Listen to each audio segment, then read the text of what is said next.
Hey y'all, welcome back to Beautiful Elise. Of course, I'm out here on the streets right now because I have to get to a doctor's appointment. But I wanted to share something with someone that God has put on my heart to share, this testimony that happened to me. And it may encourage someone. It may encourage you. Last night, just rehearsing back, last night we had our Bible study at church, and the church I go to put a shout out to Victory in Christ Christian Center with Bishop John Edmondson and Pastor Aisha Edmondson in Westville, New Jersey. And the topic was being an ambassador for Christ, an ambassador of hope. And it's so ironic because God put this one particular situation that happened to me, and this happened years ago, and he asked me to share it. You know, the Holy Spirit said, I need you to share that story because it's somebody that needs to hear this. And for a while, I held on to, okay, I'm gonna share it, but how would I put this out there? And last night when I went to Bible study, and that was like being an ambassador of hope was almost like a confirmation. Just share and just put it out there for somebody. Okay, now this is my testimony, and this is how things happen. Now, mind you, 2013, I was graduating from my master's program, and pretty much there was a invite for whomever, to celebrate our graduation. People were putting out little trips that they were doing to do the celebration. Excuse my hair, but it is what it is. So someone had put out, to go on a cruise, and I'd never been on a cruise before. And so this was something like, oh God, I really would love to do this. Now, mind you, at that time, I'm a single mom. I'm raising my children on my own. And basically, I didn't have money. I didn't have any money. I was struggling in school, trying to make ends meet, still raising my family. But I really wanted to go on this cruise. And the three young ladies that, was sponsoring the cruise, I talked with them and said, I really would love to go. But I've never been on a cruise, and I think it would be nice if I can, bunk up with you ladies if it's okay. So they were saying, yeah, it's fine. It's like a bunk bed as well as a regular bed. I think it was a bunk bed and a regular bed in there. Somehow it was more or less where all four of us. It's like a quad room or something like that on the ship. So I was like, I don't care. I'll take the top bunk, the bottom bunk. It don't matter to me as long as I'm there. I just really want to do this because, and now at this time, we were able to set up payment arrangements, which was good. And it was very tight for me. Like I said, I was really struggling. I was really struggling at that time. And it was hard financially, especially trying to finish college and the stress of dealing with children and making sure everybody's okay. Now, life been lifing due to, those scenarios. So I paid my payments and gave it, when I needed to, just to make sure I get on this trip. Now, we get on the trip, and, one of the ladies say, there's a guy on the cruise that pretty much, he likes me, I like him. So if I have the do not disturb sign on the door, don't come in the cabin. And I'm thinking, like, who is she talking about? I know she's single, and I know a few other of our classmates were on the cruise, and this gentleman happened to be a classmate. But the thing about it, he was married. He was married. And the worst thing about it, he was on the cruise with his wife. And I knew him. I wasn't too familiar with the wife. And at that time, now mind you, I'm divorced at that time. I'm divorced, and I'm thinking like, I've been through someone cheating with my husband, my ex-husband. Why would I want to be co-signing this person you know, I'm not doing that. I'm not. And when she would begin to talk about who the guy was, and I just sort of departed myself from the conversations. I didn't want to entertain it, and I kind of like was a little offish, I guess you would say. So they noticed that, but this is where the kicker was. I became that chick, I guess, that think I'm better. I don't know. I didn't think I was. It's just that I wasn't into co-signing the cheating or setting things up, because literally these females were trying to get him by himself away from the wife and sending messages. And I'm not talking about females that are 21. I'm talking about probably 30 plus. And they were plotting and planning on how they can get this guy and her into the cabin, or so that they can get whatever they wanted to do off. But like I said, I wasn't a part of it. I just didn't know the plan, plot, whatever. I just wasn't entertaining. And for me, I'm a type of person that when I go with females to places, I don't like hanging in groups. I just like to get out. If I'm on something, or a cruise, or outing, I don't believe in the group thing. I'm more so like, I'm a loner when it comes to stuff like, because I like to enjoy myself. I like to get out. I don't like to feel like we're in kindergarten and everybody's got to do everything together. So I started to become more, standoffish, and I started noticing their attitudes started switching towards me with a bad attitude, with, little things, comments being said, and oh yeah, she don't want to talk about him, but yeah, she I guess, little she. You could tell when people are talking about you, because when you walk in the room, everybody, oh yeah, there she go, be quiet. So kind of that was going on. And this was my cruise. This was graduation, celebration, and here I'm thinking I'm with these adult women and we're going to have fun and we're going to just enjoy ourselves. Now, this is where it hurted. One of the girls, of course, coming towards the end of the cruise, one of the girls claimed to be a Christian. I got a little seasick, like stomach woozy, because that was my first cruise. And she said, let me pray for you. And, let me pray for you. And I said, well, you don't have to lay hands, just pray, all of that stuff. Because she wanted to lay hands and speak in tongue and all of that stuff. And I'm a Christian. I'm a woman that know God and is familiar with who God is. So me knowing their plot and their plans, it didn't rub too well when you say you want to pray for me. So I'm like, okay, we could pray, but you don't got to lay your hands and all of that. So this particular young lady, when it was time for us to get ready to go, you know how they send the bill out? And the bill came out for some water that what she did was they would do orders to the room. And some of the orders you had to pay for. So when the bill came out, I didn't order anything to the room. I just got my lazy self up, went to that Lido deck and ate there and stayed there if I needed something to eat, because I knew my budget wasn't something I could afford in regards of having things delivered or special meals and all of that. I couldn't afford any of that. So the girl decides to claim that she is splitting the bill, and she put on me to pay for water. And I think the water, I don't know how much it was, because they serve those waters that, they cost $5 on a cruise and so forth. And I said, I didn't order any water. And she said, oh, it's only $5. I said, no, it's not just that it's only $5. I didn't order this. And that doesn't give you the right to say, I'm going to pay for it. And I'm not paying for that. Now, mind you, these are 3 women. We all in the cabin together, and she starts to, well, it's only $5.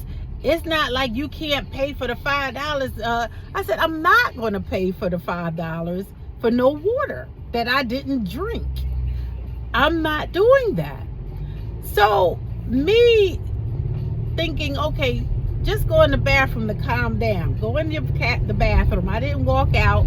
I walked into the restroom, and I'm sitting there and I'm looking like, what is going on with them? Why does it seem like now all of a sudden their attack is going towards me? And I'm not paying for no water that I didn't purchase. I hear these ladies, these girls, I'm not even gonna call them ladies because ladies come with class, but I hear these girls over 30, one probably over 40, I'm gonna be honest, because she was older. They begin to talk about, well, you know, she probably can't afford it any old way, $5. Look at what she bought. I heard every word.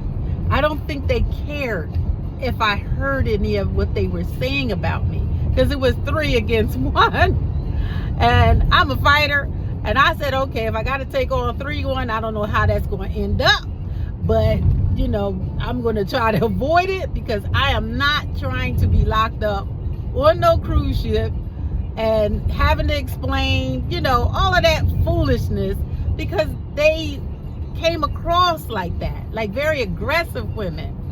So I heard them saying she can't afford it. Look at her. Look what she bought on the cruise. Everything is generic. Everything she got. Look at the soap is generic. Her toothpaste is generic. She said, and I hear them laughing. And I'm standing in the mirror looking in the bathroom. My heart sank. I kid you not. I was so hurt, because yes, everything I had was generic because of the fact I couldn't afford name brand anything. I was struggling. I was trying to make ends meet. I was a single parent, and I didn't want to come out saying I don't have money to do this. Why would y'all be laughing at me? Or what have it didn't even matter. I didn't have to justify it, but to hear them tease and say their derogatory remarks about how cheap I was, and I probably didn't have any money anyway because of what I packed, or my things were generic brand, and you know, she don't order nothing because, you know, she probably ain't got no money. That's why she's all upset and up in a tizzy about paying for water. Now, mind you, I was so hurt. I was so hurt. I heard them, and at one point I said, God, why do I appear to always have to get the bad end of things? Why did you, and I'm telling you, this is my honest God truth testimony, and I'm praying it helps somebody. I said, Lord, why you make me poor for people to tease me or talk about me?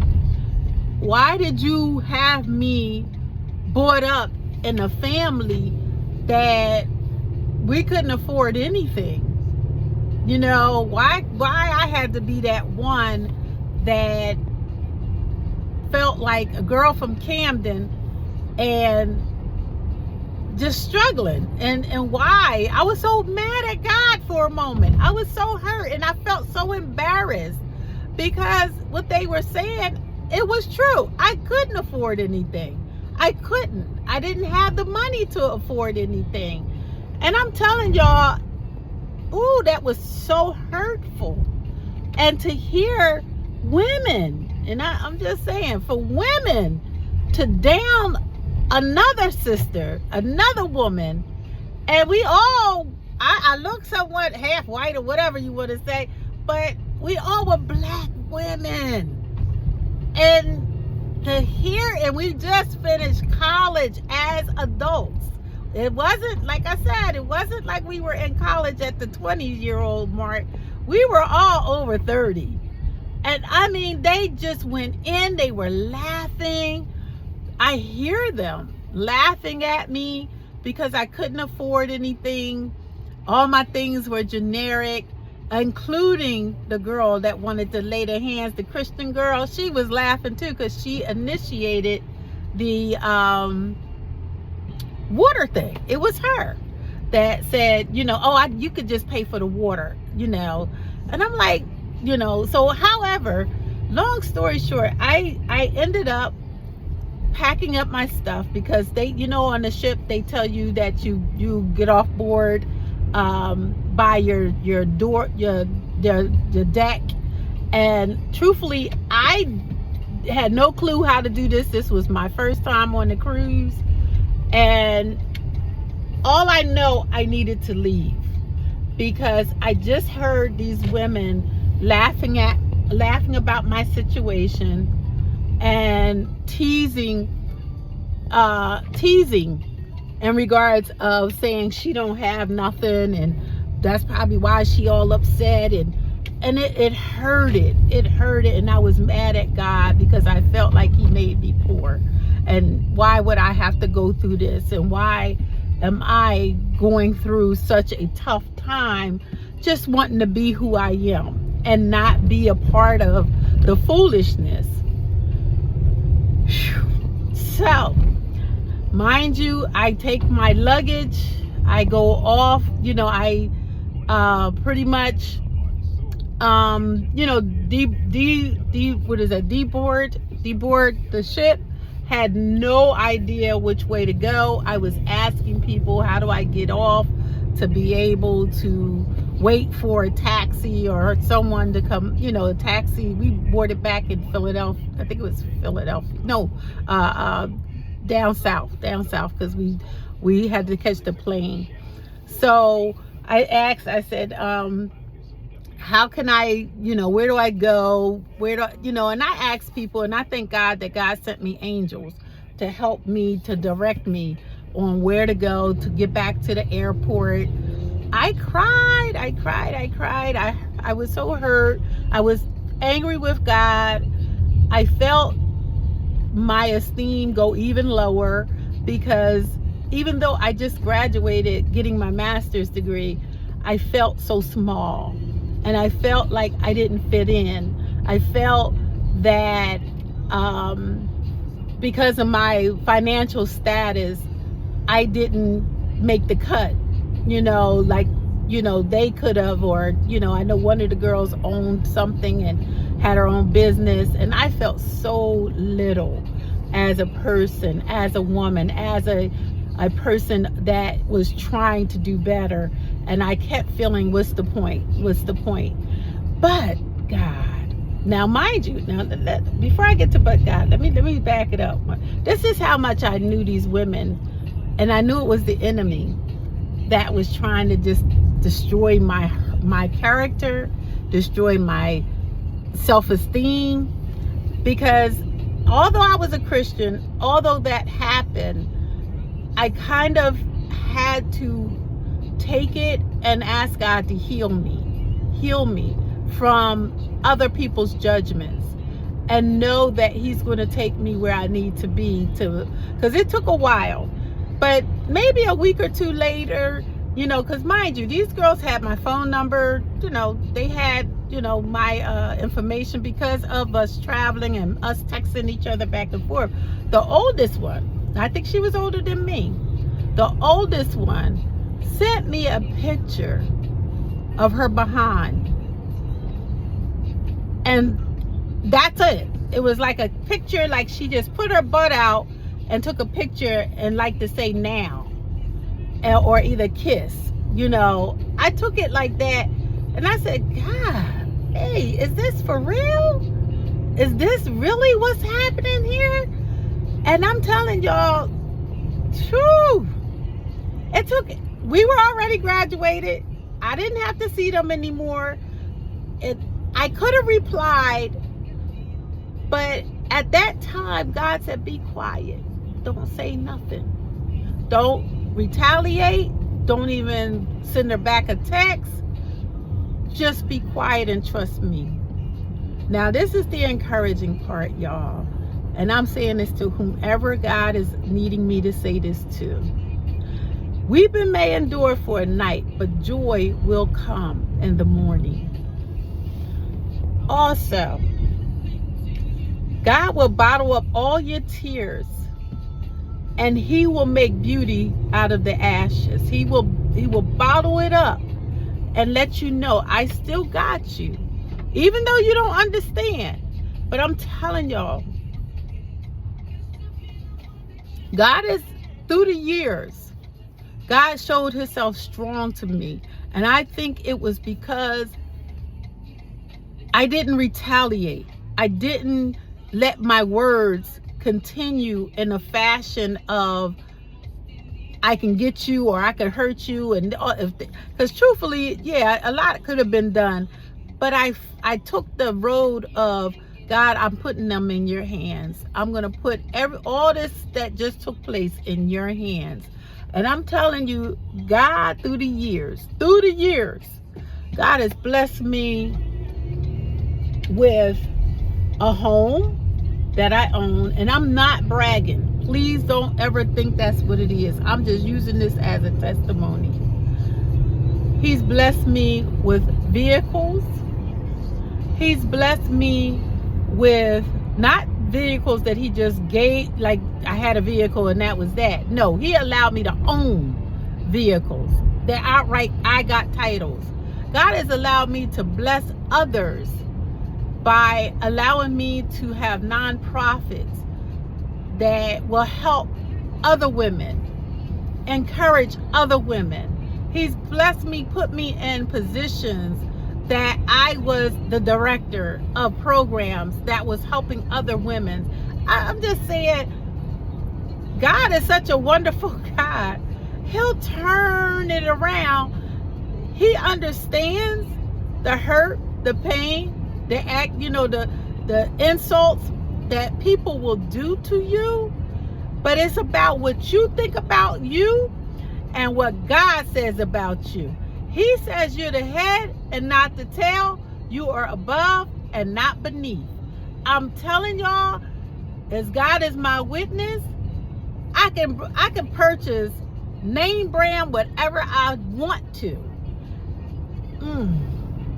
Name brand whatever he decides. If I say I would like to get this, I could choose to get name brand, or I could just choose to get the generic, because I'm never above where God, to a point that I think I'm all that in a bag of chips without being humble enough to know what it's like.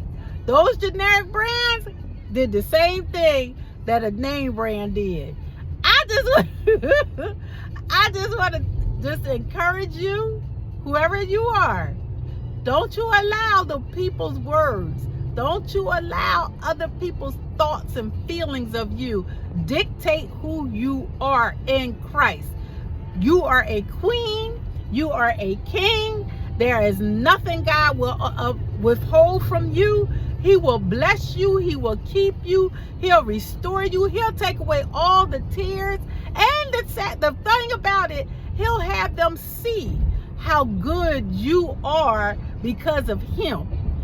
That's what God will do. I know I'm just going on and on and on and on, because when I heard Ambassador of Hope, that is what I'm going to name this, Ambassador of Hope. Don't think that you are left. Don't think God won't do it. Just continue praying. And when you pray, use his word. That's the God, you told me I'm the head and not the tail. God, you told me that I am above and not beneath. God, you told me you will restore unto me everything the locust worm have eaten and the cankerworm have eaten. You told me that while I'm living in this land today, that I will be able to enjoy the fruits.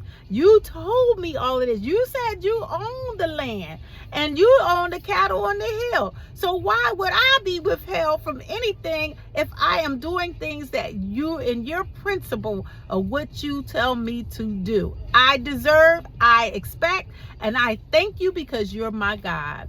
So for that, I'm going to leave y'all there. I got to get to this doctor's office. I'm almost there. So I just wanted to drop that on the YouTube channel. I pray this blesses your soul. I pray this encourages you. I pray this lifts you up. I pray that you will walk away and say, you know what? I do receive what God has for me. Have a good one, y'all. Blessings. Bye-bye.